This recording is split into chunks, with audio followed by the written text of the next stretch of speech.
Bismillahirrahmanirrahim. Assalamualaikum warahmatullahi wabarakatuh. Berjumpa lagi di channel YD22. Salam persaudaraan badulur-dulur dimanapun berada. Yang baru menemukan channel ini silakan untuk di like dan di subscribe. Yang sudah subscribe saya ucapkan banyak terima kasih. Badulur-dulur dimanapun berada, pada kesempatan ini channel YD22 akan memberikan sebuah pengalaman, wawasan, juga pengetahuan, yang mana pada pertemuan ini ada sebagian dulur-dulur di luar sana itu yang bertanya, karena banyaknya pertanyaan sedulur-sedulur, ada yang bertanya di WA, ada yang bertanya secara langsung.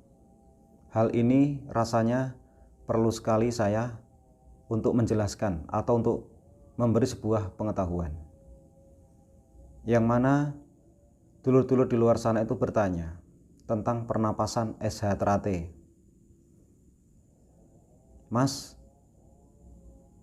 apakah di SHTRT itu boleh pernapasan dengan pernapasan yang kasar? Bukankah di SHTRT itu pernapasannya halus? Nah, di sini saya akan memberi sebuah pengalaman. Di SHTRT itu ada pernapasan, itu memang ada dua.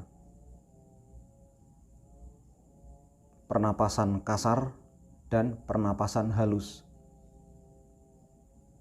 Namun gudang ilmu pernapasan, gudangnya itu adalah di SHTRT. Namun pada intinya itu ada pernapasan kasar dan pernapasan halus. Karena di SHTRT itu adalah gudangnya pernapasan. Pernapasan kasar itu juga banyak sekali. Pernapasan yang halus juga banyak. Nah, di sini saya akan memberikan sebuah pengetahuan. Karena saya sendiri pernah mendengar, yaitu tentang pernapasan kasar. Ada yang bilang dulur-dulur di luar sana itu tidak boleh pernapasan kasar. Itu tidak boleh, katanya seperti itu. Ada juga yang bilang pernapasan halus itu tidak boleh. Nah, di sini apa yang harus kita lakukan untuk menyingkapi dua hal ini? Sementara ini adalah pernapasan yang berbeda antara kasar dengan yang halus. Nah, di sini sedikit saya memberi sebuah pengalaman atau pengetahuan. Untuk pernapasan kasar, ini perlu diketahui buat dulur-dulur di luar sana. Pernapasan kasar itu bukan orangnya kasar, bukan mengajak nanti menjadi kasar, tidak. Ini perbedaannya adalah cara pengolahannya. Namun inti kekuatan itu justru mulainya dari sini. Untuk melatih nafas itu mulainya dari pernapasan yang bentuknya kasar. Tapi di sini saya tidak menjelaskan kasar itu yang mana, seperti apa, bentuknya seperti apa, napasnya bagaimana. Nah, di sini saya tidak menjelaskan karena ini adalah sifatnya privasi. Jadi saya hanya memberikan sebuah pengetahuan. Nah, ada juga yang bilang pernapasan itu harus yang halus. Nah, ini saya menanggapi. Untuk belajar memahami intisari dari pernapasan, itu dimulai dari pernapasan yang kasar. Rahasianya di situ. Jadi tidak dari yang halus. Belajarnya dari yang kasar. Loh, kok bisa? Nah, di sini saya jelaskan. Ketika pernapasan kasar itu dilakukan, nah, itu nanti akan mengetahui seandainya seorang pelatih memberikan pernapasan kepada adik-adiknya. Yang dikasihkan jangan yang halus dulu. Karena di SHTRT ada dua, pernapasan kasar dan pernapasan halus. Yang dikasihkan itu adalah pernapasan yang kasar. Loh, kenapa Mas? Kok dikasihkan yang kasar? Nah, di sini saya jelaskan. ketika siswa tersebut belajar dengan yang kasar, nanti seorang pelatih itu akan mengetahui di mana letak salahnya, di mana letak kekurangannya, di mana letak benar dan enggak pasnya. Dengan kasar itulah nanti akan dinilai, mulai dari keluar masuknya napas, tersendat atau tidak, bocor atau tidak, itu dari pernapasan yang kasar. Untuk menilainya dari situ. Makanya ini adalah pasangannya. Nah, ketika sudah paham dan jelas bisa memahami, baru diterangkan pernapasan SHTRT itu. Ada dua, pernapasan kasar dan pernapasan yang halus. Yang pertama dipelajari itu adalah pernapasan yang kasar. Ingat, di sini saya tidak menjelaskan yang kasar itu seperti apa. Yang pasti dalam pembelajaran itu, dengan pernapasan yang kasar itulah kita mengetahui salah atau tidaknya, pas atau tidaknya dalam mengolah ilmu pernapasan. Nah, ketika sudah memahami semua yang dari kasar ini, nah, dimatangkan.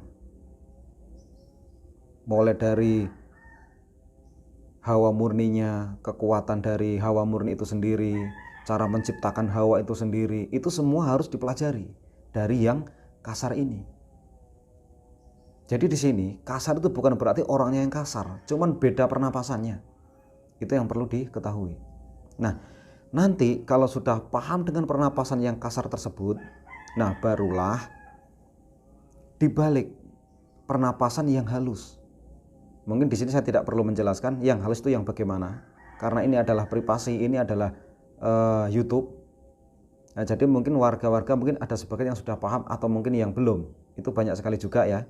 Jadi intinya di sini, ketika pernapasan kasar itu sudah dipahami, nah barulah dibalik menjadi pernapasan yang halus. Namun inti kekuatan dari pernapasan yang halus itu tidak mengurangi ketika menjalankan pernapasan yang kasar.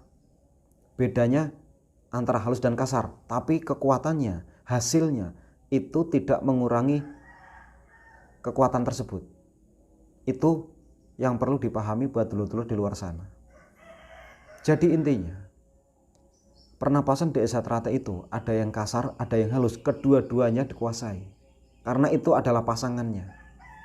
Tidak bisa dibedakan, tidak bisa dipisahkan, tidak bisa.